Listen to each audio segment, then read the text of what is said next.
भैया अब थाला फॉर रीजन बंद कर कर अब थाला फॉर पंत कहना शुरू कर दीजिए, क्योंकि अब टीम इंडिया में एक नए थाला और आईपीएल में एक नए थाला देखने को मिलने वाले हैं। उनका नाम है ऋषभ पंत। क्योंकि अब ऋषभ पंत थाला की जगह लेने की कोशिश कर रहे हैं और यही हुआ था कल के कुछ मैच में। क्या ये पॉसिबल है? कमेंट कर कर जरूर बताएं। आइए शुरू से समझते हैं एक्चुअल में मैटर क्या था। अक्षर पटेल ने टॉस जीतकर लखनऊ को बैटिंग करने के लिए सौंप दिया और एलएसजी से बैटिंग करने उतरे और लखनऊ से बैटिंग करने उतरे एलएसजी बैटिंग करने उतरी मिशेल मार्श और उनके साथ एडम मार्करम। इन दोनों लखनऊ की रेल एकदम पटरी पर ठीक ठाक चल रही थी। एकदम साफ साफ दिख रहा था कि भैया संजीव गोयनका चाचा का डर सबके अंदर है, लखनऊ के हर एक बैट्समैन में, और वही देखने को मिल रहा था। क्योंकि जिस तरह से Aiden Markram back to back half century लगा रहे हैं, इससे पहले भैया ये हैदराबाद के खिलाफ सिर्फ एक ही हाफ सेंचुरी लगाए थे, और जहां लखनऊ में आने के बाद back to back 4 half century लगा चुके हैं, जो अपने आप में बहुत बड़ा है। एक बात तो इससे साफ पता चल रहा है भैया संजीव गोयनका का डर सबके अंदर अच्छे से घुस गया है, जो कि एडम मार्करम में साफ देखने को मिल रहा है। और उनके साथ मिशेल मार्श भी बैक टू बैक अच्छा परफॉर्म दे रहे हैं। अगर परफॉर्म नहीं दे रहे हैं तो बैठ रहे हैं। और लखनऊ का रेल पटरी पर अच्छा खासा चल रहा था। लेकिन जैसे ही हाफ सेंचुरी के बाद एडम मार्करम आउट हुए, उसके बाद पूरी तरह से लखनऊ का रेल स्लो हो गया, और इतना स्लो हो गया जिसकी कोई उम्मीद नहीं कर रहा था। और उनके बाद निकोलस पूरन आए बैटिंग करने, और निकोलस पूरन इस बार कुछ खास परफॉर्म नहीं दे पाए।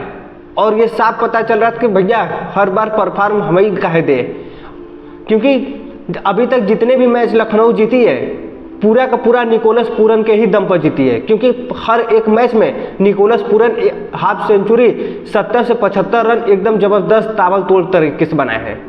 और यही कारण है कि लखनऊ अभी तक जितनी भी मैच जीती है वो निकोलस पूरन के ही दम पर जीती है। और उनके बाद निकोलस पूरन स्टार के बॉल पर बैट से क्रॉस लगकर आउट हो जाते हैं। और उनके बाद जिसकी आने की उम्मीद थी, और निकोलस पूरन के आउट होने के बाद जिसकी आने की उम्मीद थी, वो बैटिंग करने आ ही नहीं रहा है। और इससे साफ पता चल रहा है कि भाई के अंदर डर बहुत है। इतना डर अंदर तो घुस गया है कि उसके हिम्मत नहीं कर रहा है कि हम क्रीज पर आकर बल्लेबाजी करें। ऊपर से संजू गोयनका भी देख रहे थे कि सोच रहे थे कि साला आ क्यों नहीं रहा है बैटिंग कर रहे हैं। और ऋषभ पंत बेचारा बैठा है।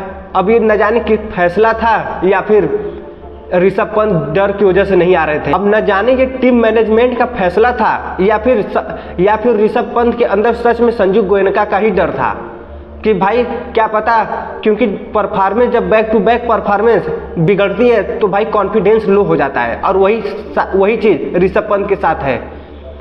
क्योंकि जब ऋषभ पंत को आना चाहिए था, एक्चुअल में यही कारण है कि लखनऊ का रन कम बना। वैसे तो ऋषभ पंत को बहुत पहले आ जाना चाहिए था बैटिंग करने, लेकिन भाई उन्होंने डेविड मिलर, आयुष बडोनी और बस चले तो आवेश खान के बाद आते। लेकिन 2 गेंद शेष रहते हुए ऋषभ पंत अंत में बल्लेबाजी करने आना ही पड़ गया। और एक गेंद डॉट करने के बाद सेकेंड गेंद पर बोल्ड हो गए। और इतने लेट आने पर कोई करेगा भी क्या, बल्ला ही भाजेगा। और वही चीज़ हुआ। वही 158-59 रन चेस करने उतरी दिल्ली। भैया 2 ही प्लेयर भारी थे, क्योंकि 158-59 रन का लक्ष्य क्या ही मायने रखता है। और केएल राहुल और अभिषेक पोरल ये दोनों अकेले ही भारी पड़ गए। एक तरफ अभिषेक पोरल भी बैक टू बैक अच्छा परफॉर्मेंस के साथ हाफ सेंचुरी बना रहे हैं, और वही दूसरी तरफ केएल राहुल, जिसको अपने एक्स के खिलाफ चलने से कोई नहीं रोक सकता था। भैया जो पिछली बार का बदला है वो लेना तो था ही, उससे कोई वो नहीं था। और केएल राहुल एक बार फिर से अपना बदला संजू गोयनका से जबरदस्त लिए हैं।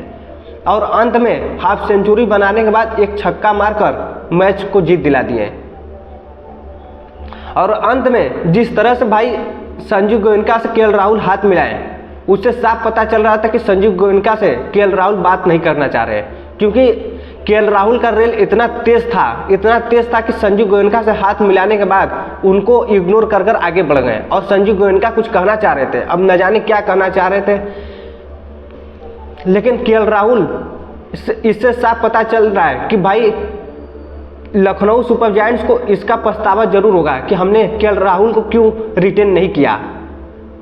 क्या केएल राहुल को लखनऊ को रिटेन करना चाहिए था या नहीं करना चाहिए था, कमेंट करके जरूर बताएं। और चैनल को सब्सक्राइब नहीं किया है तो चैनल को सब्सक्राइब जरूर कर लें।